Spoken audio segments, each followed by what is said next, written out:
cette dernière table ronde, eh bien, nous allons essayer d'appréhender les meilleurs procédés pour améliorer la pratique des investigations financières, améliorer l'utilisation du renseignement.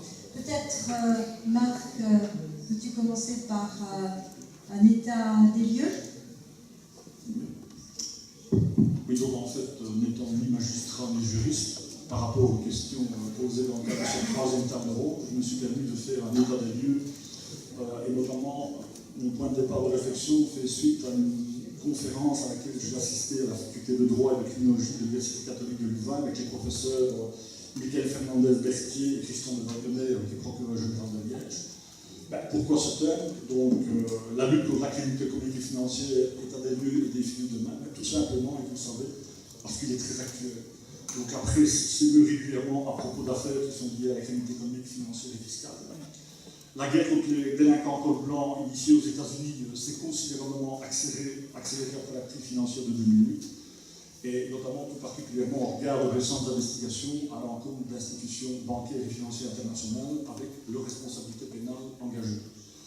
Bien évidemment, l'Europe n'échappe pas à ce mouvement, donc un intérêt enfin croissant est donc porté à cette nouvelle, entre guillemets, forme de criminalité, et qui fait partie aussi de la mondialisation et de la financiarisation de l'économie, ainsi que de l'élimination progressive des barrières au commerce international. Donc un intérêt qui n'est pas seulement partagé par les États et par le secteur privé, mais également et de façon croissante par la société civile. Les Panama Papers en sont le dernier témoin en date. Donc effectivement, la lutte contre les paradis fiscaux s'est fortement accélérée depuis le 2 avril 2009, quand sont mis en place l'échange de renseignements entre États. Cette étape a marqué la fin du secret bancaire traditionnel et donc un pas supplémentaire est franchi en 2014 avec l'échange automatique d'informations qui va entrer en vigueur dans 96 pays ou 96 pays en 2017 et 2018 et l'adoption d'une convention unilatérale par plus de 100 pays. Pour vous citer un chiffre, les montants en jeu dans les infractions économiques et financières sont souvent considérables, puisque selon le FMI, ça représente de 2 à 5% du produit intérieur brut mondial, et selon l'Union européenne, les chiffres de 2013, 330 milliards sont blanchis annuellement au sein de l'Union européenne, donc c'est quand même assez considérable. Plus le phénomène de l'économie noire qui a recours, bien évidemment, à la criminalité économique et financière. Et donc, en organisant au mieux la lutte contre ce type de criminalité, on devrait pouvoir limiter l'impact et récupérer des sommes bien utiles pour le financement de nos États. Cela étant, la répression de cette forme de criminalité n'est pas facile. La justice pénale est malheureusement d'abord organisée sur le plan national, je suppose que vous le constatez, alors que les infractions sont souvent réalisées à travers différents pays. De plus, on en a déjà parlé, les moyens financiers, matériels, humains alloués à la poursuite de ces infractions complexes et sophistiquées sont souvent sans commune mesure avec ceux dont disposent ces organisations criminelles. Par contre, dans l'application des normes, au niveau de l'efficacité, on peut quand même se poser des questions.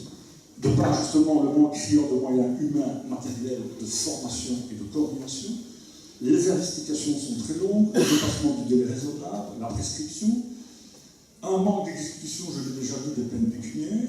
Alors, un glissement des responsabilités des coûts, on constate du secteur public vers le secteur privé, et notamment, donc, un mouvement européen général, c'est on va vers une surrégulation préventive en plus d'une surpénalisation des comportements. Donc, adopter c'est bien, appliquer c'est mieux. C'est ainsi qu'aux USA, ils accélèrent maintenant les procédures répressives post-crise 2008 et les procès avec plaidés coupables, donc actuellement à 97-97% donc plaidés coupables et des transactions croissantes arrivent à des confiscations véritablement exemplaires. Et je prends par exemple les 8,8 milliards de dollars pour BNP Paribas. Donc un mot d'ordre que j'ai à faire passer, c'est confisquer et saisisser le plus rapidement possible. Ça permet de financer le budget de l'État. C'est une meilleure voie d'indemnisation des victimes, donc une fonction rétributive. Ça prive les délinquants de leurs gains, et ça les fait très mal. Donc une fonction préventive. Alors, quelles sont les priorités au niveau répressif que je vais en terminer là? Établir des priorités d'action et de recommandation et des instruments exit. Je vais parler notamment en Belgique de cette fameuse notre cadre de sécurité, du plan national de sécurité, la directive de politique criminelle générale avec une évaluation des risques. Il faut absolument inculquer une culture de lutte contre les flux financiers illicites. Il faut saisir au plus vite, il faut confisquer de manière beaucoup plus systématique. Il faut surtout, et ça c'est le rôle du CFA, fluidifier la coopération internationale. En plus, utilisons les outils, l'ensemble des outils à disposition, par exemple la justice négociée, transactions pénales élargies, plaider coupable, la reconnaissance préalable de culpabilité. Il faut absolument améliorer l'investigation, c'est le but aussi du CFA, avec l'aide de l'analyse criminelle et la poursuite des personnes morales.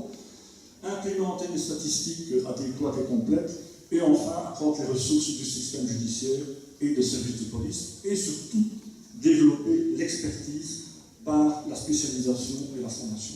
Donc ma conclusion, c'est dans notre monde de plus en plus virtuel, la sophistication des instruments disponibles et l'internationalisation des marchés compliquent évidemment notre tâche. C'est des contrôleurs, des magistrats, des enquêteurs et des analystes. L'arsenal préventif qui est mis en place pour prévenir la criminalité en col blanc est important, mais il ne suffira pas tant que les questions éthiques fondamentales soulevées par cette forme de criminalité n'auront pas été clairement rencontrées. Donc, pour le dire simplement, la prévention et la répression des infractions économiques, financières et fiscales doivent absolument s'accompagner d'un changement de culture à l'égard de ce qui est légitime ou non de faire sur le marché. Et donc, au regard de la rapidité de l'évolution des techniques et des marchés, il est illusoire de vouloir tout réglementer. Et donc, pour combattre efficacement la criminalité économique et financière, un équilibre doit absolument être trouvé entre prévention et répression, en s'assurant que les deux volets soient correctement développés par tous les acteurs, qu'ils soient banquiers, entreprises d'investissement, opérateurs de marché, investisseurs, autorités de contrôle, autorités judiciaires et policières, etc. Il est plus que jamais nécessaire, et ce sera mon dernier mot, de s'attaquer au fond du problème. La délinquance au banc ne peut pas se prévaloir d'une quelconque impunité. En portant un regard critique, comme on l'a fait sur la situation en Belgique et en Europe, en la matière, donc maintenant, il nous faut identifier les défis de demain et de proposer des pistes de solutions, qui est l'objet de cette table ronde. Merci Marc. Bruno Dalle est le directeur de la cellule de renseignement financier TRACFIN.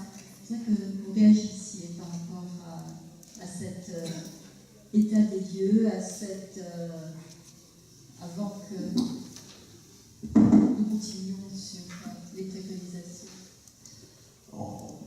Moi, je ne réagirai plus sur les préconisations, mais sur l'état des lieux qui a été fait depuis ce matin en termes de difficulté à avoir des structures de formation adaptées, difficulté de faire prendre en compte de manière opérationnelle l'analyse, de faire comprendre ce que c'est que l'analyse à des finalités bien précises, aussi bien par les magistrats, les services d'enquête, les juges, et à rendre efficace l'ensemble du dispositif. Bien évidemment, je partage ce diagnostic, même si j'ai la chance d'être dans un service de renseignement financier qui est l'illustration contraire un petit peu de ce diagnostic pessimiste, puisque nous, on a les moyens de travailler, ils augmentent, on a une augmentation du renseignement, on a des outils d'analyse relativement performants, et on est en train d'en construire de nouveaux. Et on a une coopération internationale avec nos homologues qui, même si elle est perfectible, permet en temps réel d'échanger des données très précises et des données qui peuvent, pour certaines, être externalisées à l'autorité judiciaire. Donc je partage le pessimisme et la clairvoyance du diagnostic.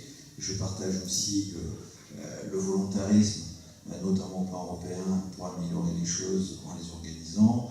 Et je suis un exemple optimiste d'évolution modérée, mais efficace et dans la durée de la prise en compte des outils d'analyse dans le renseignement financier, principalement en amont des enquêtes judiciaires. Merci. Monsieur Delepierre. Écoutez, dans la foulée de ce que vient de dire Bruno, moi je dirais que je ne suis ni optimiste ni pessimiste. Je crois effectivement qu'il faut être, puisqu'on est dans une université et qu'on essaie de plus en plus d'adopter des méthodes rigoureuses et scientifiques, je dirais qu'il faut faire le décompte de ce qui va. Bien sûr, il n'y a pas de raison de dire que tout est mauvais, mais il faut aussi avoir de temps en temps le courage, et quand on dit de temps en temps, je crois que c'est une obligation, sans utiliser les critiques pour s'envoyer la vaisselle à la figure, de pouvoir dire, ben voilà, constatons, on parle aujourd'hui de préventif et de répressif, je partage la vision de Bruno, les cellules de renseignement financier, c'est vrai, elles se portent bien, nous avons de bons résultats.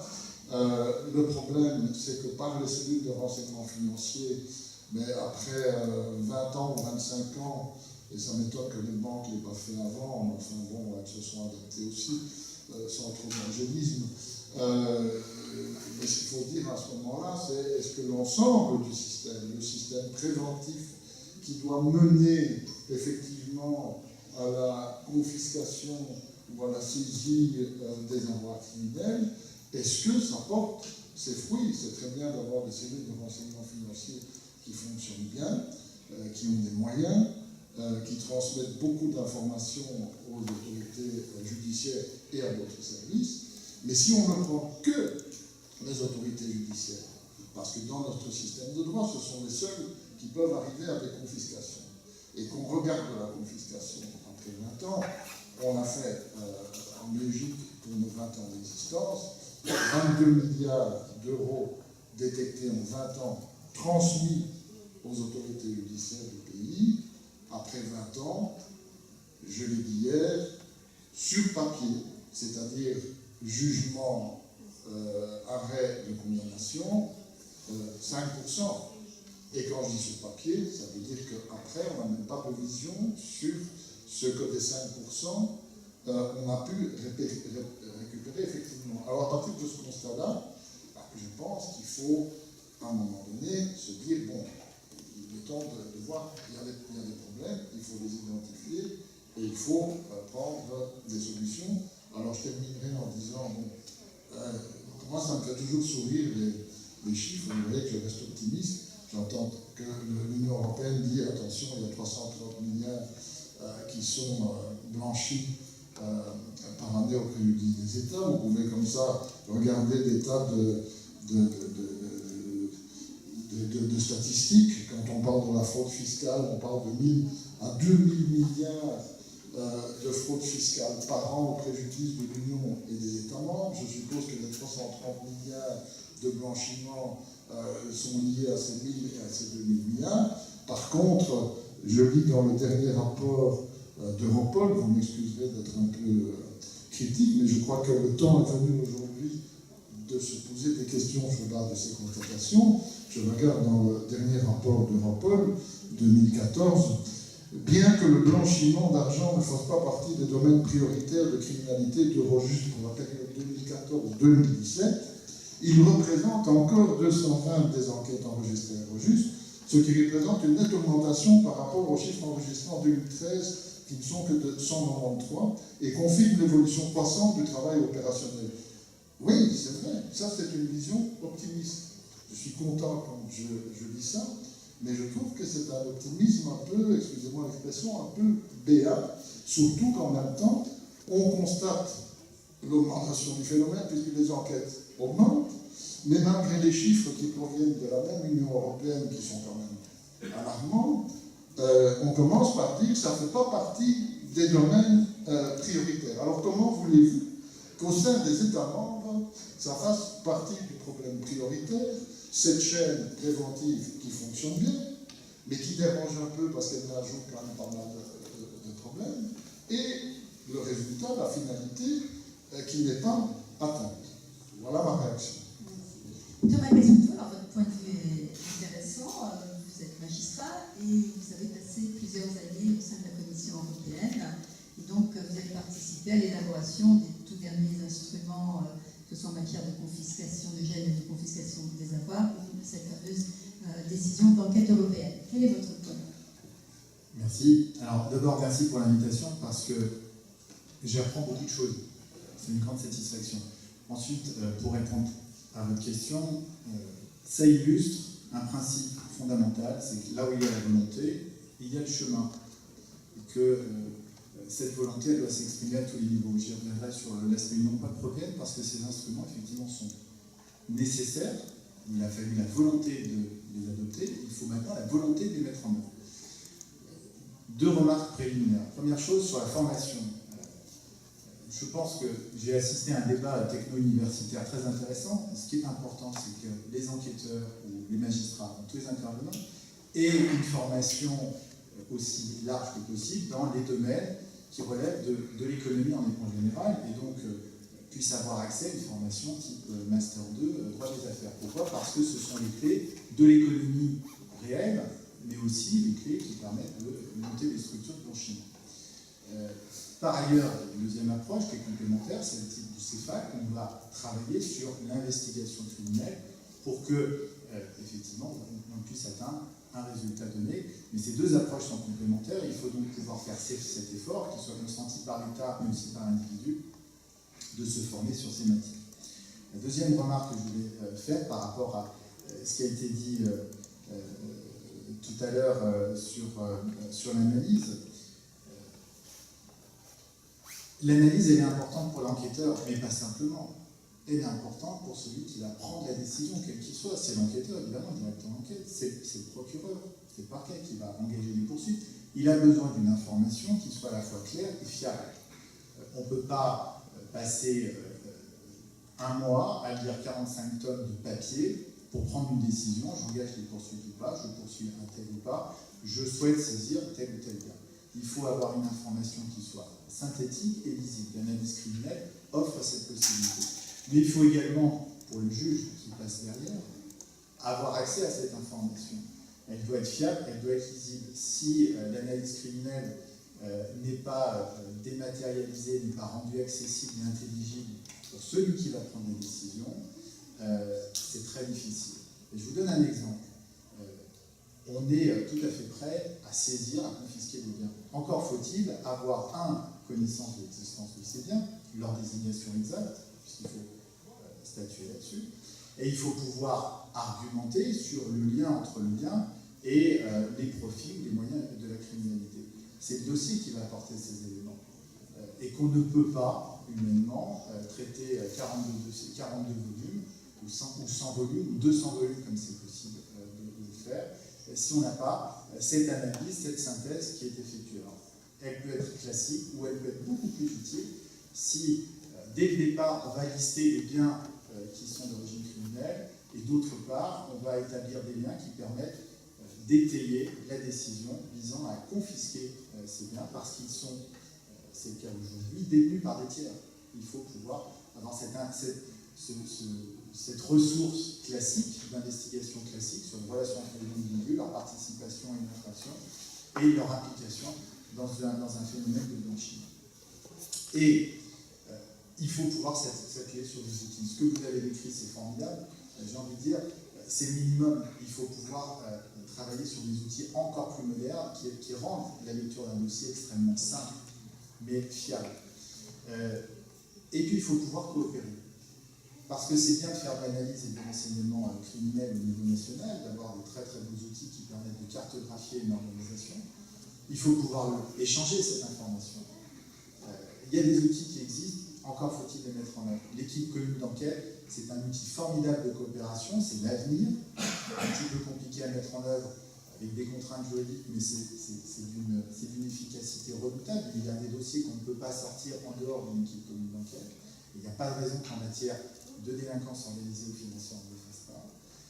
Il faut aussi s'appuyer sur ces outils nouveaux, la décision d'enquête européenne, c'est la directive 2014-41, je vous le dis, vous l'oubliez, c'est bien, mais qui prévoit non seulement des dispositions permettant de manière beaucoup plus rapide d'échanger des informations sur des avoirs financiers, sur des opérations, de suivre ces opérations, mais également qui invite les États à se doter des moyens de fournir ces informations.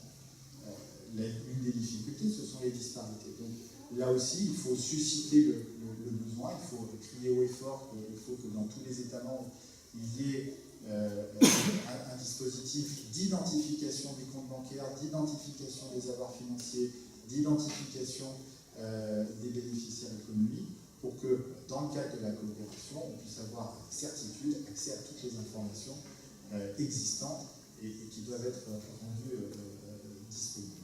C'est, je crois, la première chose. Après, effectivement, on peut réfléchir à d'autres dispositions, je pense qu'on va y revenir, mais à charge pour les utilisateurs, pour les autorités judiciaires, dont vous faites partie, de les utiliser à plein escient, à la fois de manière active, c'est-à-dire de solliciter l'entraide, mais aussi de l'accorder en toute confiance. Alors, justement, une investigation financière, elle est possible que si on peut accéder à l'information financière. Alors, il y a une étude qui a été faite, un état des lieux sur les fichiers de comptes bancaires. On en est arrivé à une évidence qui est que les États membres devraient se doter tous d'un fichier des comptes bancaires. Donc, ça a du mal à avancer au niveau de l'Union européenne. Vous pouvez nous en dire quelques mots ? Mon dernier état de la connaissance, c'était 8 États membres qui disposent d'un système de centralisation des comptes bancaires. C'est notoirement insuffisant. On parlait des États-Unis. Les États-Unis ont un système de centralisation des comptes bancaires, pourtant c'est un État fédéral. Et dans le cadre de la coopération, ils peuvent fournir des informations extrêmement rapidement, y compris en vue de confiscation, en plus sur une base juridique particulière qui est la confiscation sans condamnation pénale, qui existe dans certains États membres ou pas, mais qui est aussi un outil, je pense, d'avenir. Bien, alors venons-en à ces préconisations. En fait, les investigations financières, elles sont réellement devenues la composante essentielle de la lutte contre la criminalité organisée, contre la corruption, contre la fraude fiscale grave et organisée, contre le financement du terrorisme également. Et elles sont apparues comme étant l'unique moyen de lutter contre le blanchiment, c'est-à-dire l'infiltration de l'économie par des flux d'argent illicites. Comment ça fonctionne ? Eh bien, en traçant les flux financiers, eh bien, les investigations financières permettent de découvrir et de démanteler des réseaux criminels, d'identifier et de dépister les produits du crime, les faux terroristes et l'ensemble des biens qui sont susceptibles d'être saisis et confisqués. Les travaux que nous avons menés dans le cadre du CEFAC, à partir des retours d'expérience des auditeurs, ont montré que peu d'États au sein de l'Union européenne avaient systématisé la mise en œuvre d'investigations financières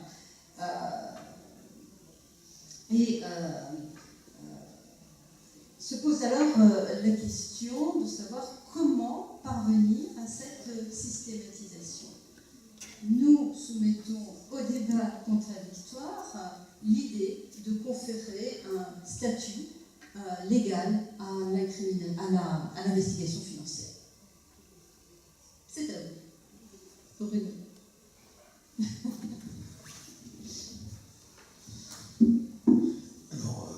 Donc, déjà de l'information, on a bien compris qu'il fallait former tout le monde, etc. Et maintenant, est-ce qu'il ne faut pas aller plus loin ? Oui, je vais compléter la question.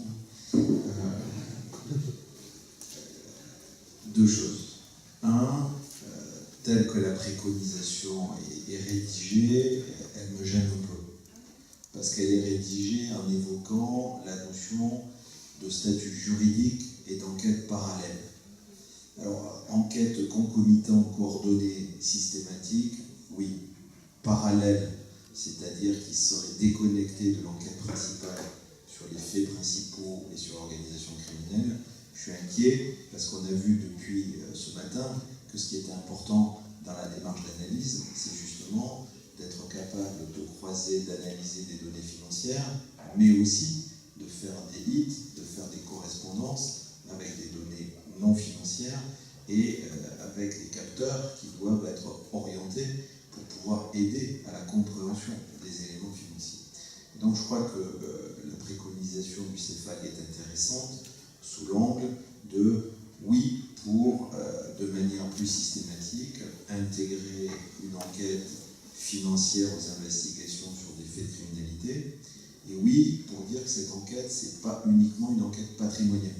Parce qu'on a déjà cette idée de l'enquête patrimoniale, ce qui est une excellente chose, réalité, on est encore loin d'atteindre les objectifs, puisque j'ai lu des directives du ministère de la Justice, j'ai lu des directives des procureurs généraux, j'ai moi-même, quand j'étais procureur, demandé à ce qu'il y ait une code patrimoniale dans le dossier, on a même dit où il fallait la mettre, et comment, etc. Et puis quand j'allais à l'audience, parce que de temps en temps il fallait bien y aller, j'étais en sous-effectif, je regardais où était la code patrimoniale dans le dossier. Je dis non, les instructions sont trop récentes, on n'a pas encore fait les formations, les OPJ sont débordés, et puis on croit que la code patrimoniale, il faut être un investigateur quasiment du niveau de l'expert comptable pour pouvoir la réaliser. Donc c'est là qu'il y a aujourd'hui toutes les difficultés, et c'était la deuxième chose que je voulais dire, c'est que quand on a décidé, je m'en souviens, ce JT en 2000, en 99, on a fait aussi déjà des instructions pour lutter contre le trafic de stupéfiants, et on demandait au procureur, il y avait presque cette idée de double enquête, de dire il faut co-saisir un service qui s'occupe de la criminalité, donc des stupes, avec la section financière. Il faut co-saisir 2 juges d'instruction, enfin co-désigner 2 juges d'instruction, un spécialiste de la criminalité, un spécialiste du financier. Tout ça c'est joli, mais on ne les a pas. Donc on ne va pas pouvoir les co-saisir. Donc il y a quand même fondamentalement une difficulté structurelle pour pouvoir mettre en place ce type de dispositif, c'est qu'on n'a pas la ressource. Alors il y a une petite évolution. La petite évolution, ça a été la création en 2002 des groupes d'investigation régionaux pluridisciplinaires qui aujourd'hui font 30% de leur chiffre d'affaires sur des enquêtes. On fait l'aspect patrimonial et l'aspect blanchiment du trafic de stupéfiants et le reste, etc. On a oublié, parce que tout passe trop vite, qu'à l'origine, ces cellules particulières de service ne devaient pas se transformer en service de police judiciaire bis, mais avaient une unité opérationnelle et puis il y avait aussi une unité de renseignement avec des personnes, avec des profils pluridisciplinaires qui devaient aller chercher de l'information dans chacune des administrations d'origine pour pouvoir faire ce travail d'enrichissement, ce travail d'analyse et ce travail d'anticipation. Et aujourd'hui, les GIR ont évolué finalement comme des services de police judiciaire spécialisés qui, dans le code de co-saisine, apportent une compétence tout à fait importante, mais qui ont complètement oublié les raisons pour lesquelles ils avaient été créés, qui auraient aidé justement à la mise en place de ces enquêtes, non pas parallèles, mais de ces enquêtes de perfectionnement sur le volet financier. Donc, sur le premier aspect de la question, je partage l'objectif, je serais beaucoup plus prudent par rapport à la formulation, et du coup, j'en déduis que le caractère légal ou pas légal, c'est-à-dire le statut juridique ou pas, c'est pas ça le sujet. Et quand bien même ça serait le sujet, je crains que ça serait un sujet de complexification. Donc aujourd'hui, il n'y a pas à avoir un processus juridique spécifique pour cette enquête économique et financière qui doit être liée à l'enquête principale, elle doit être intégrée, et on a déjà des tas de possibilités dans le code de procédure pénale, on a des tas de possibilités qui ne sont pas connues. J'en donne juste une. Quand justement, dans les années 2000, on a dit qu'il vaut mieux travailler avec les autres administrations, il y a une administration sur laquelle on fantasme tous, parce qu'elle nous connaît, parce qu'elle nous contrôle de manière dématérialisée, c'est l'administration fiscale. On avait prévu un article, ça s'appelle l'article L10B du livre des procédures fiscales, qui permettait à l'autorité judiciaire et aux OPJ de requérir l'administration fiscale pour rechercher du renseignement fiscal et financier, justement pour les enquêtes judiciaires. On a fait en 2002 une circulaire commune, il n'y en avait pas eu depuis 30 ans, entre l'administration fiscale et la justice pour respecter le parquet, et on a fait un petit guide méthodologique pour les enquêteurs, pour pouvoir mettre en place cet outil. Et puis après, on a créé la police fiscale, ce qui fait qu'on a oublié que cet article pouvait être utilisé. Donc, vous voyez que si on veut, et on était dans cette logique d'enquête quasi parallèle, puisqu'on allait chercher par réquisition, mais on faisait travailler les non-OPJ pour chercher du renseignement financier qui pouvait être intégré dans l'enquête judiciaire. Donc moi je crois qu'il n'y a pas 36 solutions, il faut avoir un programme volontariste et optimiste, et le seul sujet, c'est de fabriquer de l'officier de police judiciaire spécialisé et de fabriquer de l'analyste formé pour faire de l'enquête proactive. Et donc il faut un plan sur 5 ans de renforcement des forces de police, de justice de cette manière. Et ce qu'on a fait avec la police fiscale, c'est croupion, c'est insuffisant. Ce qu'on a fait avec la note judiciaire, c'était bien, mais c'est insuffisant. Il faut aller plus loin, plus fort. Et ce n'est pas en changeant la loi qu'on fera, c'est en changeant une programmation et un plan, avec peut-être des mutualisations de formation entre les différentes forces de service, puisqu'on voit bien tout l'intérêt de parcours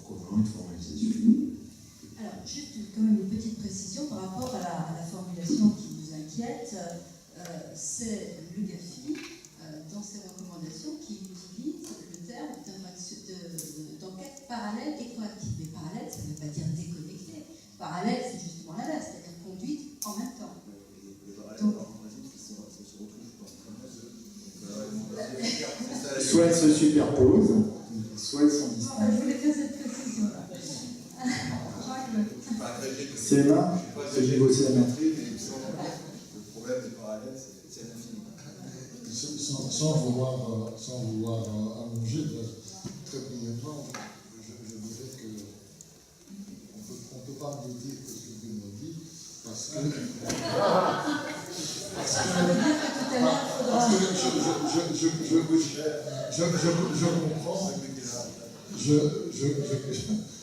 je comprends effectivement les deux nécessités, mais c'est vrai que dans l'État, et je parle à ce moment-là de la Belgique, pas de la France, dans l'État où se trouvent les magistrats belges aujourd'hui, je crains effectivement que même les recommandations du GAFI, je suis tout à fait d'accord, mais c'est déjà comme ça que ça se passe. Si on a un magistrat qui est spécialisé en matière de lutte contre les stupéfiants, il va sans doute, il va y avoir l'aspect patrimonial, tout ça est prévu aussi, mais comme le faisait remarquer Bruno, ça varie un peu en fonction du magistrat, c'est pas quelque chose de systématique, et de préférence, l'idée qui va sortir de ça, c'est de dire, ah oui, mais il y a une section financière. Donc l'aspect financier, on va donner à la section financière, qui va s'empêcher de dire, oui, écoutez, nous on a d'autres dossiers, on n'a pas le temps, etc. Donc c'est un peu ce qui se passe parfois, sans que, comme on disait tout à l'heure, on disait les choses se passent un peu comme ça n'apparaît vraiment nulle part.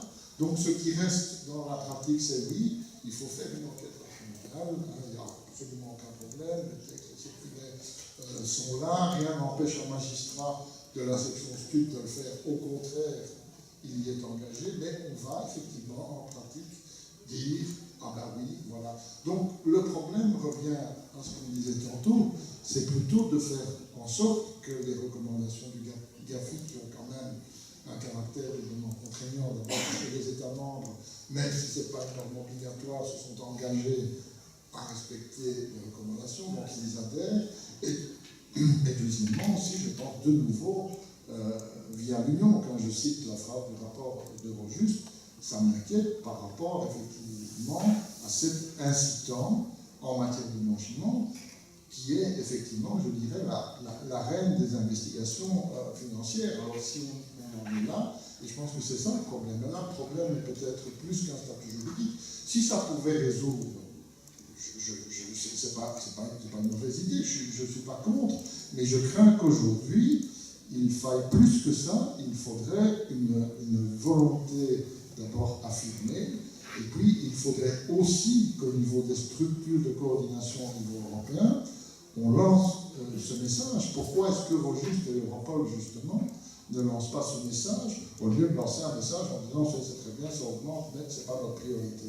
Là, il y a un problème de porte-à-faux, même si on va y donner un statut légal, il va y avoir dans la réalité des freins, et dans 5 ans, on se retrouvera là à dire oui, on a pris des textes, etc.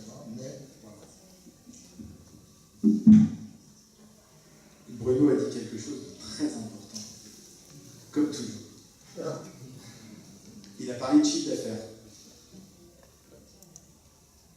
C'est un critère qui n'est pas pris en compte.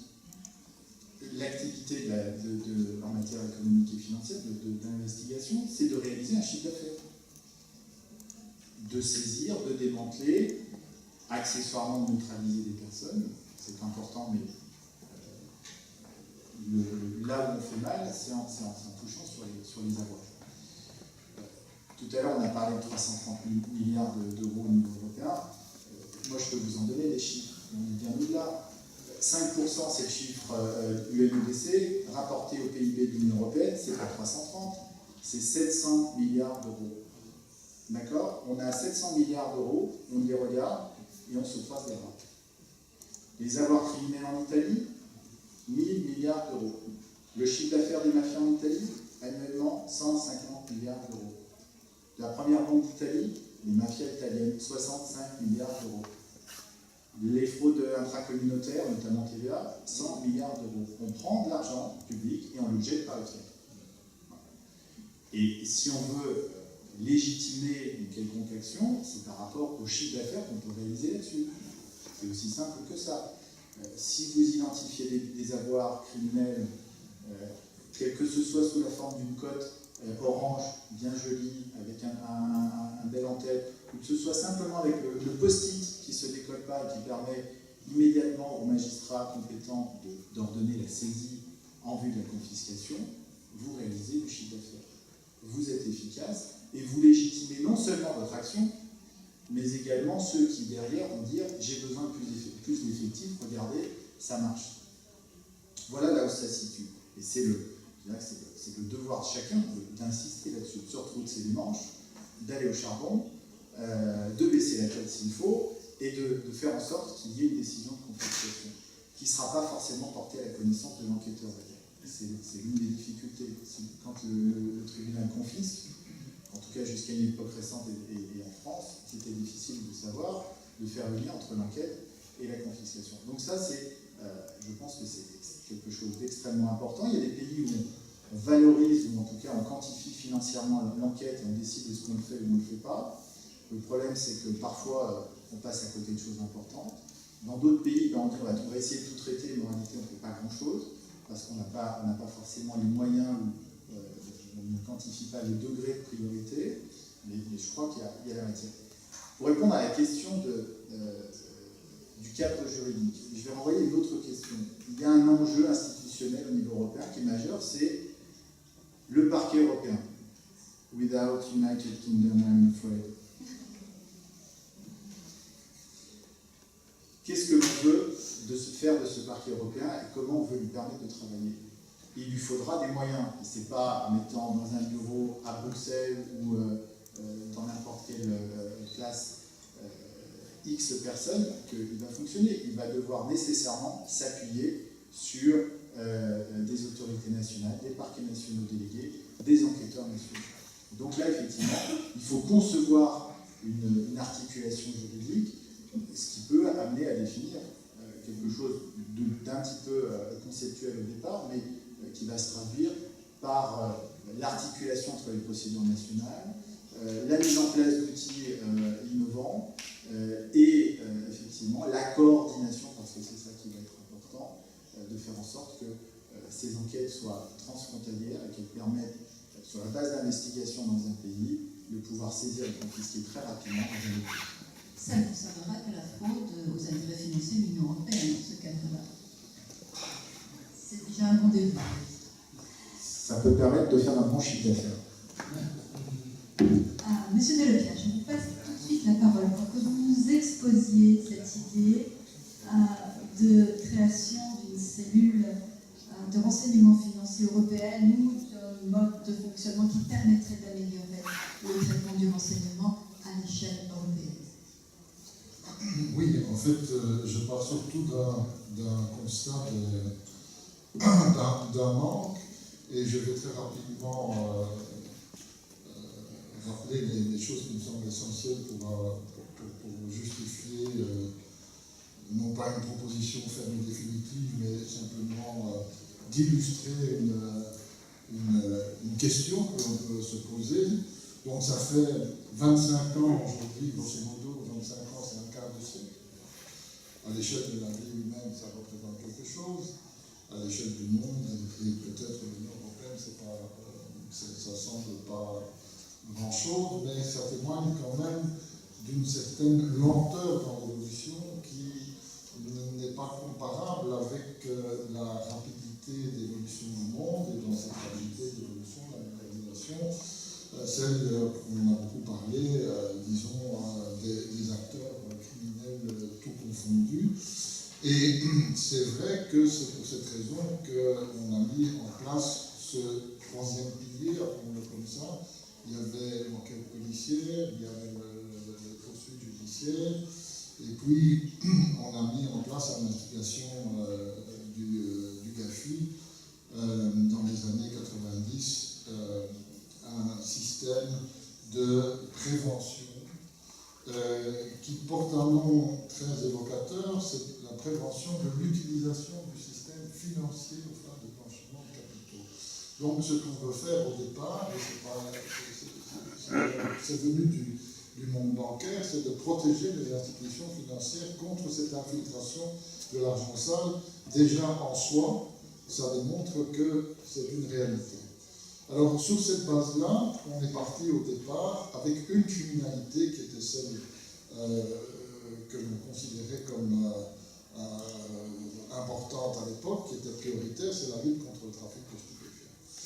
On a vu qu'au cours des années, donc on est vraiment parti d'un phénomène horizontal de blanchiment, on l'a limité à une criminalité, on reprend un petit peu tous les centres de discussion qu'on a eu, par secteur, etc. Donc le blanchiment qui est très large, qui nécessite qu'il y ait des criminalités de base, on en prend une, et constatant déjà que les services publics chargés de réprimer, de poursuivre, etc., ont sans doute besoin d'un appui, on impose au secteur financier, qui est plus ou moins demandeur, puisqu'ils veulent se protéger, on leur impose de faire des déclarations, de déclarer leurs soupçons, et on suggère en même temps de créer des cellules de renseignement financier.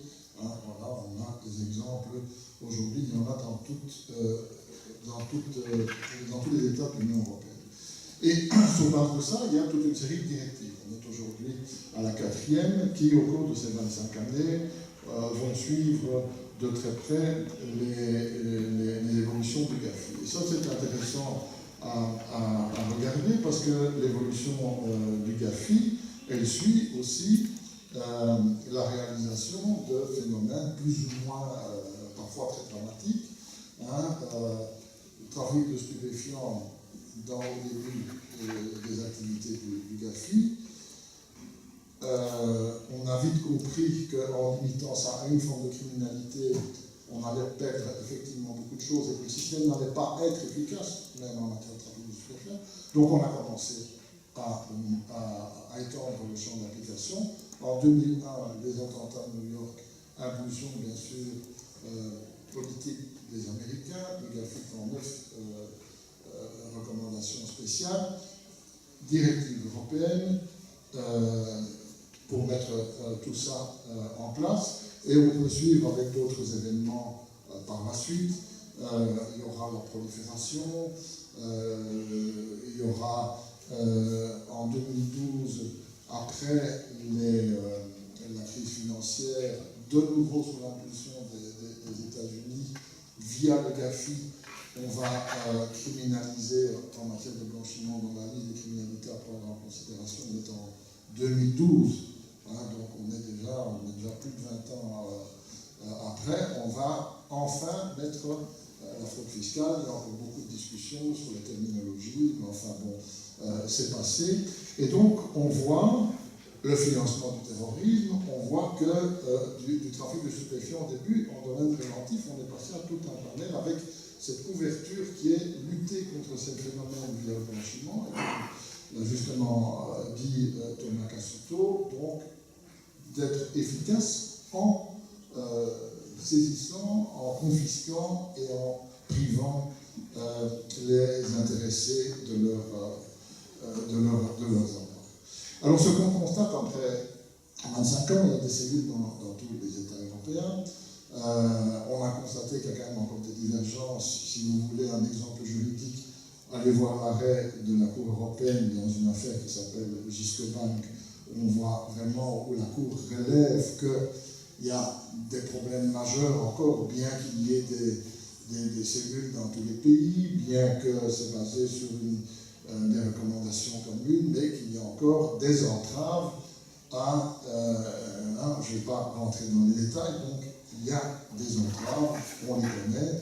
Sur le plan national, ça fonctionne bien sûr peut-être mieux au local, mais ces phénomènes étant transnationaux et surtout européens, on a déjà noté à différents niveaux, avec différents intervenants, qu'il y en a des choses à faire en termes d'échange d'informations, en termes de coopération, en termes de coordination, d'autant plus qu'avec les nouvelles recommandations du GAFI qui s'appliquent non seulement aux États membres, mais aussi à la Commission européenne qui est membre du GAFI, de faire ce qui n'est pas nouveau non plus, on a l'air de découvrir quelque chose, mais ce n'est pas nouveau dans les directives non plus, une approche basée sur les risques, mais cette fois au niveau des États, que les États doivent connaître les risques et les menaces auxquelles ils sont exposés, de manière à prendre en compte ces risques et menaces et de mettre en place des stratégies. Donc les États membres doivent faire ça, et la Commission européenne doit le faire aussi. Alors que c'est annuel, la Commission a dit je le ferai tous les 2 ans, mais sur base. Alors ça va se faire où? Il y a 2 groupes. Il y a un groupe d'experts, money laundering, financement du terrorisme, que j'ai fréquenté pendant des années. Oui, c'est intéressant, mais ça ne fait pas fort évoluer les choses, et surtout on évite de parler des problèmes concrets, donc il n'y a pas vraiment là quelque chose qui peut faire avancer les choses. Alors il y a une plateforme maintenant, la plateforme des FAU, où se retrouvent les représentants des FAU. Déjà, il n'y a pas toujours une coordination entre les experts et la plateforme des FAU, et la plateforme des FAU, chacun vient un peu défendre ses spécificités, parce que, etc. Donc ça n'avance pas beaucoup non plus. Alors, on a un système spécifique, avec des directives spécifiques, ça depuis 20 ans. On a quand même toute une série d'événements qui montrent, notamment en matière de financement du terrorisme, qu'il y aurait des choses à faire, de prendre davantage de nouveau l'analyse et l'information financière, non pas pour résoudre tous les problèmes de terrorisme, mais comme l'a dit aussi, on est cinéma aujourd'hui, je ne sais pas, comme il l'a dit hier, de pouvoir adosser d'autres choses, de faire des liens, de découvrir, etc., d'étendre l'information, d'avoir une meilleure vision, non seulement pour une finalité judiciaire, parce qu'on pense que les finalités judiciaires, on a l'impression que ça depuis le début, c'est une panacée. Non, on est tous sur le dos du judiciaire et des magistrats, mais en faisant ça, c'est eux qui reçoivent toutes les informations, et ils ne savent pas tout utiliser, et eux les utilisent dans un but judiciaire. Donc toutes ces informations se perdent. Il y a déjà aussi des différences entre les États membres en ce qui concerne la diffusion de ces informations à d'autres services au sein des États membres. Nous, on ne peut transmettre en matière de terrorisme les informations directement à nos services de renseignement que depuis 2013. Avant, ce n'était pas possible. Donc, les menaces entraînent quelque chose. Mais ce qu'on voit, c'est qu'on est réactif. Au niveau européen, on suit les recommandations du GAFI, on prend une directive, et puis après, les États membres prennent encore un peu de temps pour intégrer ça avec encore de certaines différences. Alors, la conclusion, c'est que oui, on évolue, heureusement, il ne manquerait plus que ça, et que sur le plan normatif, on suit les événements. Le problème, c'est que sur le plan d'efficacité, on s'en mêle de plus en plus les pinceaux, surtout au niveau européen, où il n'y a pas de coopération suffisante. Il y en a, on va dire, oui, ça ne veut pas dire qu'il n'y a rien, mais ça n'est pas à la hauteur des menaces que l'on doit prendre en compte. On le voit bien d'ailleurs quand on cite les chiffres d'affaires. C'est parce qu'en matière de terrorisme, vous avez une petite incident, on est parti avec cette notion en 2001 que pour faire un attentat terroriste, il ne fallait pas beaucoup d'argent. Du coup, on est resté pendant des années, et certains le pensent encore, certains collègues magistrats le pensent encore, que donc l'aspect financier en matière de financement du terrorisme, ce n'est pas important du tout, puisqu'avec 2000 €, on peut plus être trompé. Mais ce n'est pas ça le problème. Donc, il y a eu un défaut à ce niveau-là.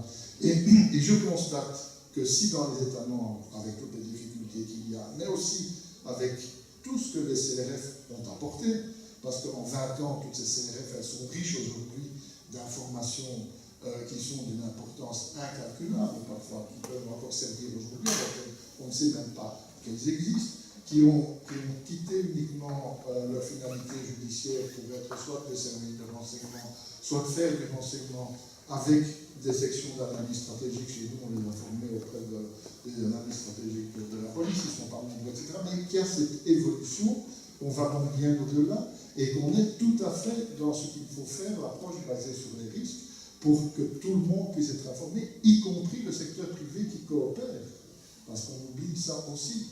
Et donc, je pose la question, Eurojust, oui, pour répondre effectivement à une nécessité de soutien, Europol, oui, et pourquoi diable, depuis 20 ans, C'est pour ça que je pose la question. Pourquoi pas un euro et faillible? Ce que je voudrais bien savoir, c'est qu'on me dise pourquoi on n'a pas jugé nécessaire, ou qu'on ne juge toujours pas nécessaire, de penser à quelque chose. Maintenant, ce n'est pas pour ça que je dis il en faut un. Est-ce que ça doit être un euro et faillible? Je dis simplement, je constate qu'il y a un vide.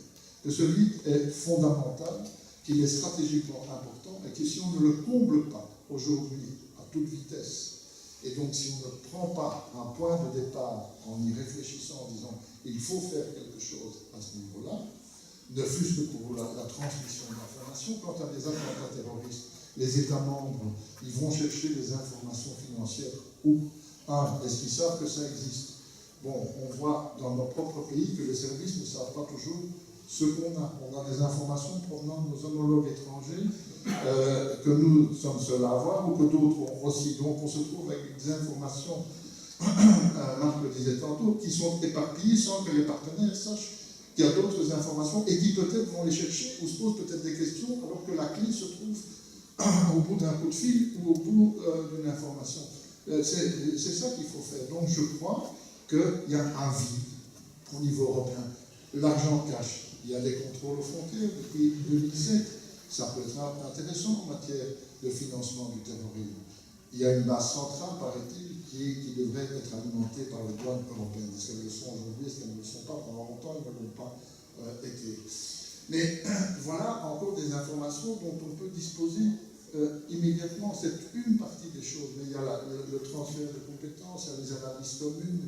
On parlait du travail d'enquête, les CRF concernés par des attentats pourraient travailler, etc., avec un support européen. Donc la question est posée, je dis un euro et faillou, je ne dis pas qu'il faut faire la même chose, je dis il y a une demande, il y a un vide, je voudrais, pourquoi n'est-il pas rempli? Et on peut trouver d'autres solutions, hein. Il y a des structures qui existent déjà. Et je terminerai par là, alors que je n'ai jamais été favorable, je ne me suis battu contre cette idée. Finalement, pourquoi pas au sein d'Europol, puisque Europol a repris la base de données sécurisées des FIU. Ça s'appelle le FIU-Net, qui est un instrument très performant et qui se développe de plus en plus avec des tas d'opportunités.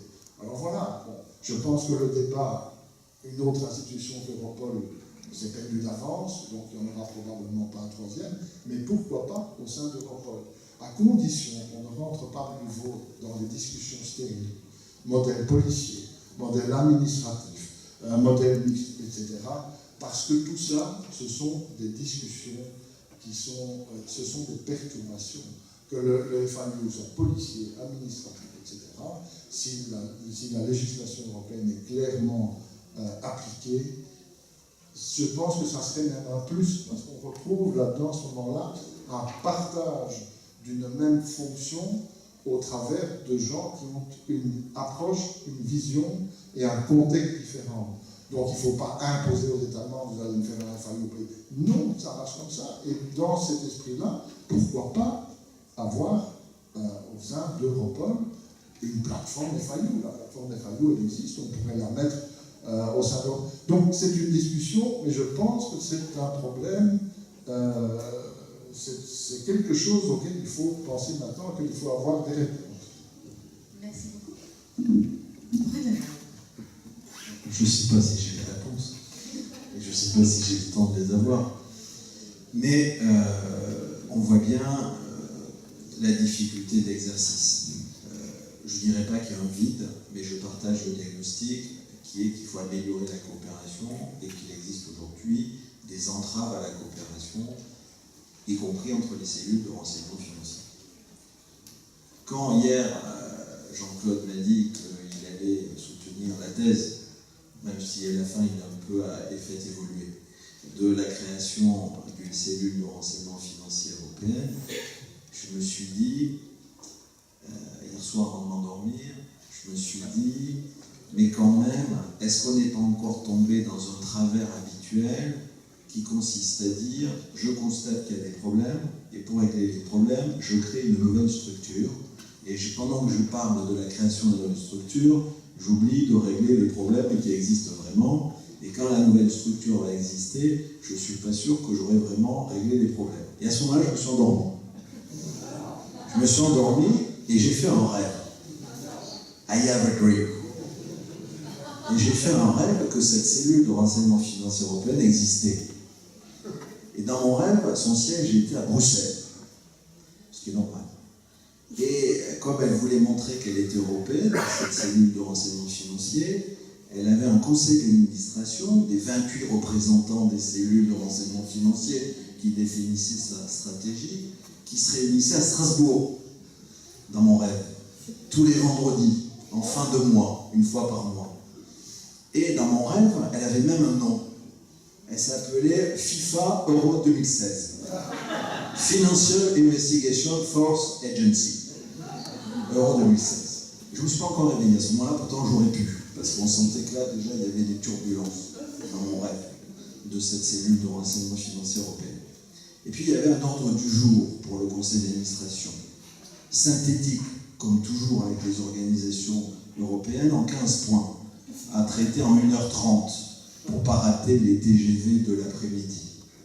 Et dans le premier point de l'ordre du jour, il y avait une demande du représentant de la cellule financière anglaise qui consistait à dire « Mais est-ce que je peux rester dans ce conseil d'administration parce que l'approfondissement de la coopération que vous proposez est en confrontation avec les accords secrets que j'ai passés avec les Américains et les Australiens ?» Et puis on ne lui a pas laissé finir la fin de la phrase. Deuxième point de l'ordre du jour, il y avait la cellule de renseignement financier allemande qui nous indiquait qu'elle avait deux problèmes. Le premier problème, c'est qu'elle venait de changer de statut parce qu'elle était policière et elle venait de devenir financière rattachée à la douane et que donc ils ne pouvaient pas participer au conseil d'administration parce qu'il fallait désigner le nouveau représentant.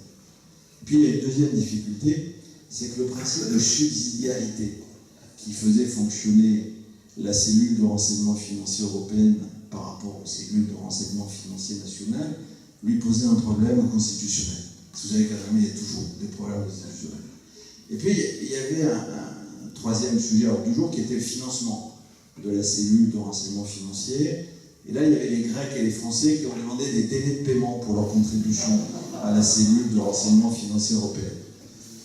Et puis, il y avait un autre point à l'ordre du jour qui était la cellule de renseignement financier hollandaise qui demandait à ce que le personnel qui animait la plateforme FIUNet et qui venait d'être reprise par Europol soit recruté et soit payé par la cellule de renseignement financier parce qu'Europol venait de refuser, et ça c'est la vérité, puisque c'est en train de se passer, Europol avait refusé de les recruter. Et donc elle considérait, la cellule hollandaise, qu'il fallait quitter cette organisation.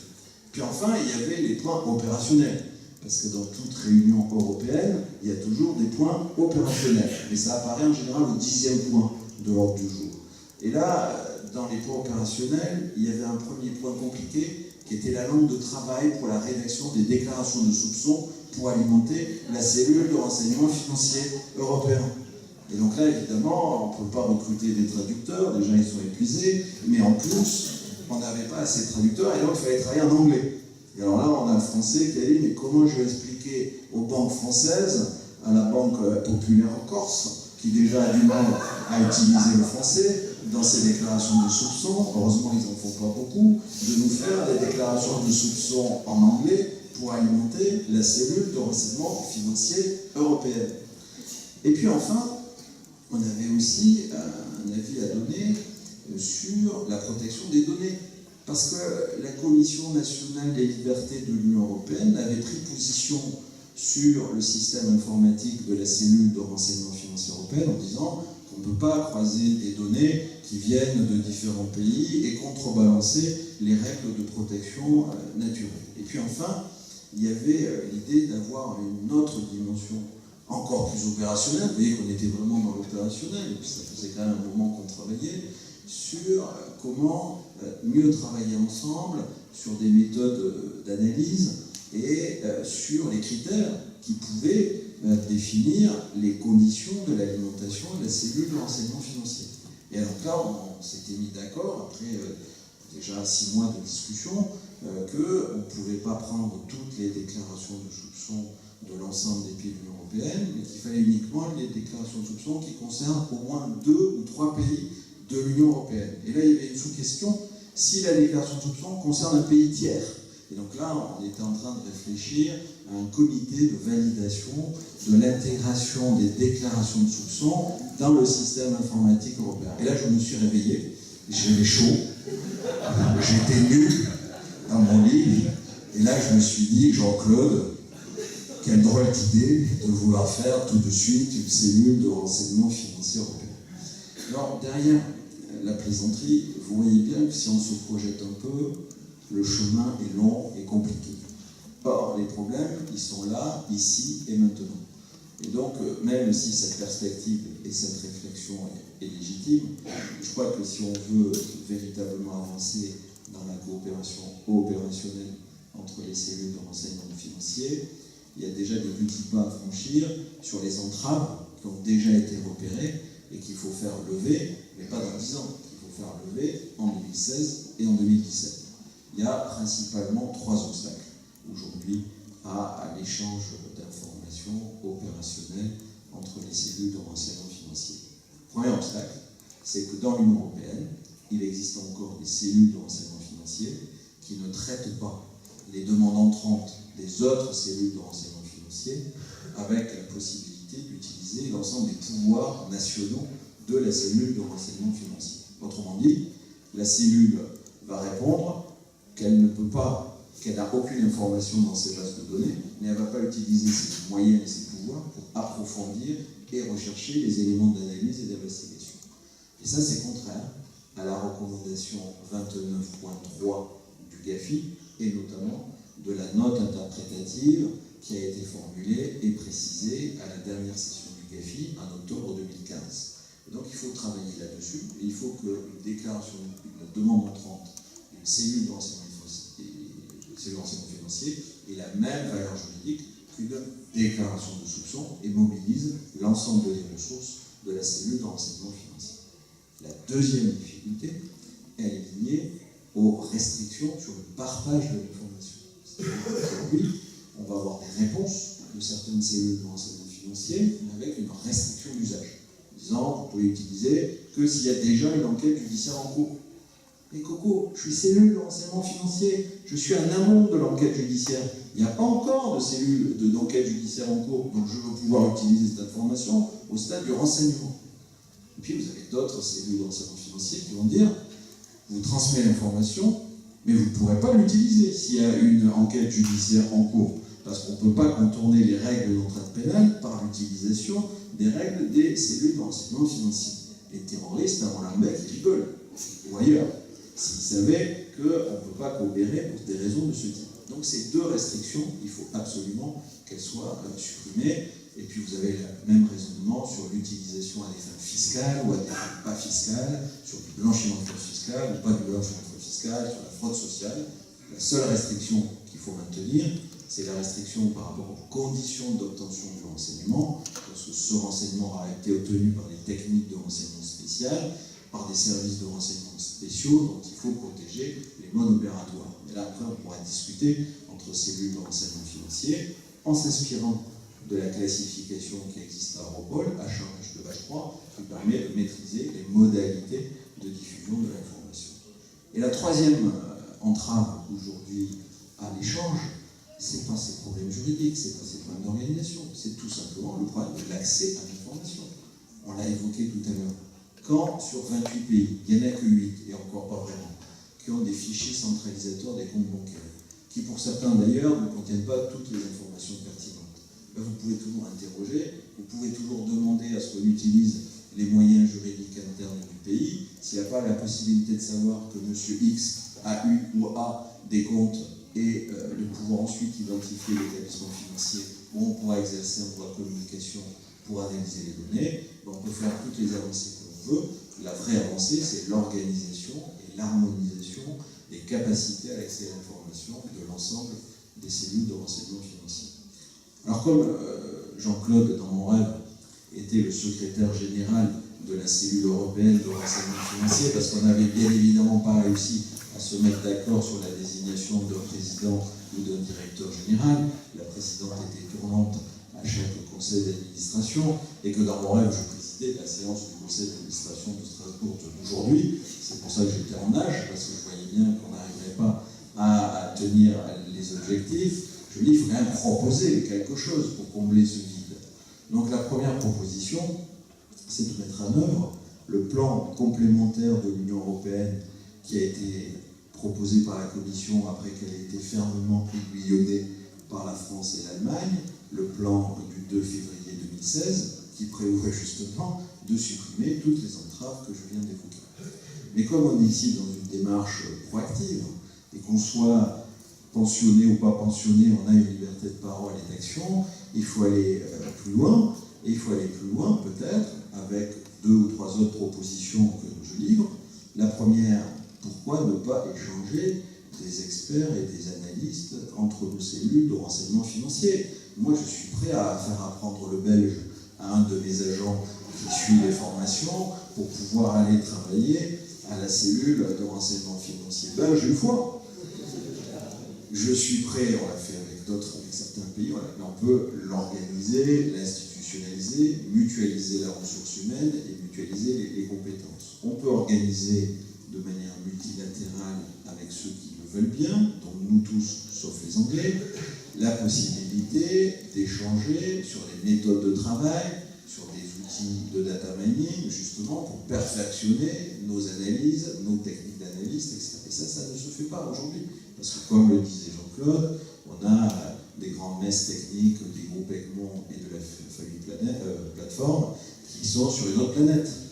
Et donc c'est ça qui nous pose quelques difficultés. Troisièmement, il faut développer là aussi des outils opérationnels. On vient de le faire, on vient de le tester avec justement FLU-Net, avec des listes communes de requêtage et d'interrogation sur des personnes qui pourraient appartenir à des réseaux qui financent l'immigration illégale. Et donc cette démarche, même si elle n'a pas encore produit des résultats opérationnels très concrets, qui a été initiée par la cellule de renseignement financier hollandaise, est une démarche intéressante parce qu'on a mutualisé des données, on a mutualisé des listes, on a mis en place un outil informatique d'alerte et de partage d'informations pour permettre à chaque cellule de renseignement financier de travailler sur des cibles et des structures qui étaient identifiées et qui pouvaient leur être propres. Et enfin, dernière possibilité, pourquoi pas, sur des réseaux criminels transnationaux bien identifiés, conduire des enquêtes au centre de renseignement financier, non pas parallèles, mais simultanées et coordonnées pour produire pour nos autorités judiciaires et autres des transmissions qui soient des transmissions communes, franco quelque chose, belgeo quelque truc, etc. Et puis enfin, parce qu'effectivement la représentation politique des cellules de renseignement financier au sein des institutions européennes et de l'ensemble des décideurs est probablement faible et n'est pas incarnée, on peut imaginer un haut commissaire indépendant, je ne dirais pas le nom, mais ça commence par Jean-Claude et ça finit par Delepierre, et c'est sur cette Delepierre que nous pourrions construire notre nouveau temps de la lutte européenne contre le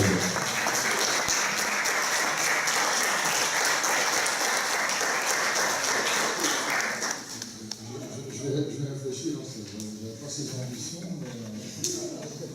Non, ce que je vous ai dit, ce n'est pas un rêve que tu as fait, c'est un véritable cauchemar. Et je pense que le cauchemar, c'est effectivement la réalité d'aujourd'hui. Mais là, autant je disais tantôt que j'essaie de n'être ni optimiste ni pessimiste, là je suis pessimiste.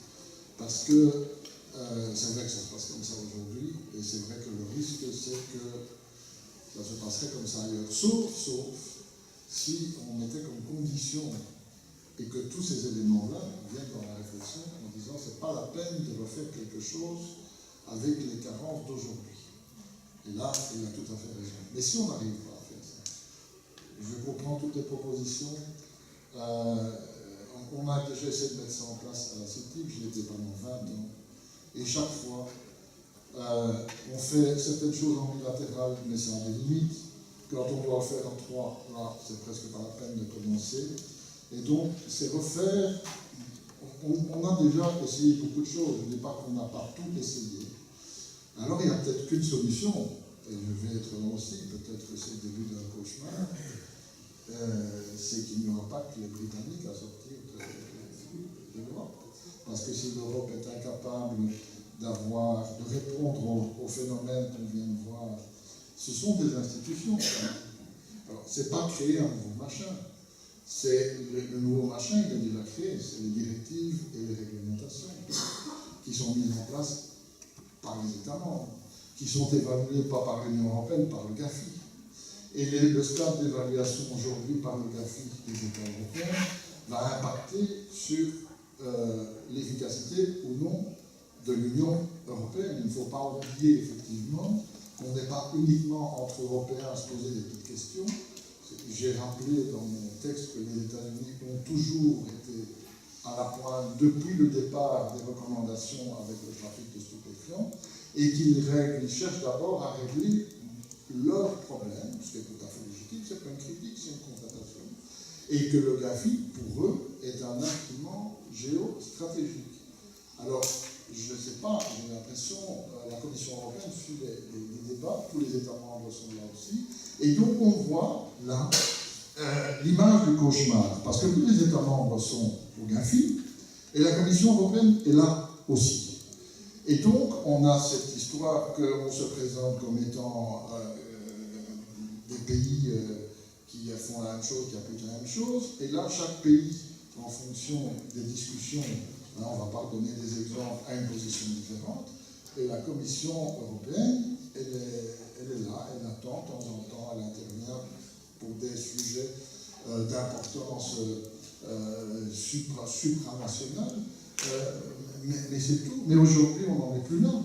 Il y a une chose que ton cauchemar ne dit pas, c'est qu'aujourd'hui, on n'a pas le choix, tu le dis après dans tes propositions, mais c'est qu'il faut être efficace aujourd'hui, parce que ce n'est pas simplement les États qui ne sont pas efficaces, on doit être efficace par rapport à la géostratégie politique mondiale, et on ne l'est pas. Alors si ça n'est pas suffisant pour, je ne dis pas créer un machin, je crois qu'il faudrait effectivement, dans cette idée, dire que ça ne peut pas être ça, que ça existe déjà, et que ce n'est pas remplacer quelque chose qui existe déjà en remettant du plâtras là-dessus. Et je crois qu'effectivement, il faut mentionner ce genre de choses. Mais s'il n'y a plus moyen, alors on est effectivement dans une terrible impasse, et je suis effectivement retraité, c'est probablement la dernière fois que je participe à ce genre de forum, mais voilà, moi je lance simplement cette constatation, je crains que les réveils soient de plus en plus pénibles. Moi, je vais arrêter de dormir, comme ça, j'aurai plus de problème pour me réveiller. Mais juste une précision quand même sur ce qui est engagé aujourd'hui dans la démarche. Moi, je suis convaincu qu'au-delà de ce que je vous ai dit, la création d'une cellule de renseignement financier européenne, soit c'est trop tard, soit c'est trop tôt.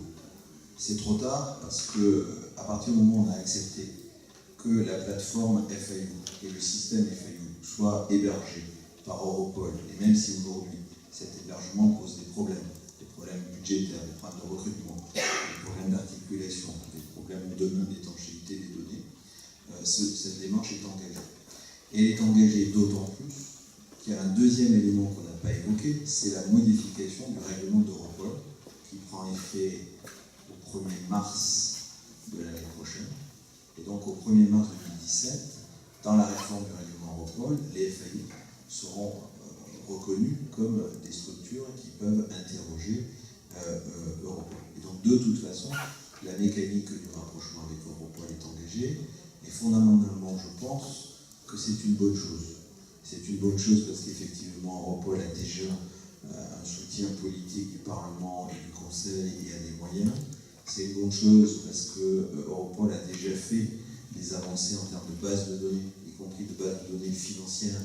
On a évoqué tout à l'heure de manière indirecte la base Sustrans qui reprend un certain nombre de données douanières, de données financières et de données qui peuvent provenir dans certains pays des cellules de renseignement financier.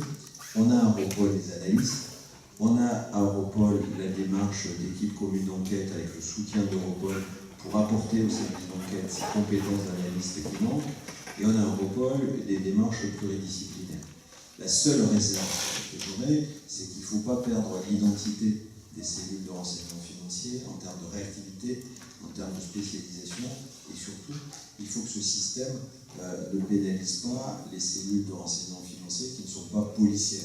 Parce que les policières vont trouver leur place naturellement en Europol, elles vont déjà, et celles qui sont judiciaires ou celles qui sont administratives financières comme le TRECFIN doivent garder leur spécificité avec les règles que j'ai évoquées tout à l'heure sur l'utilisation et l'échange d'informations.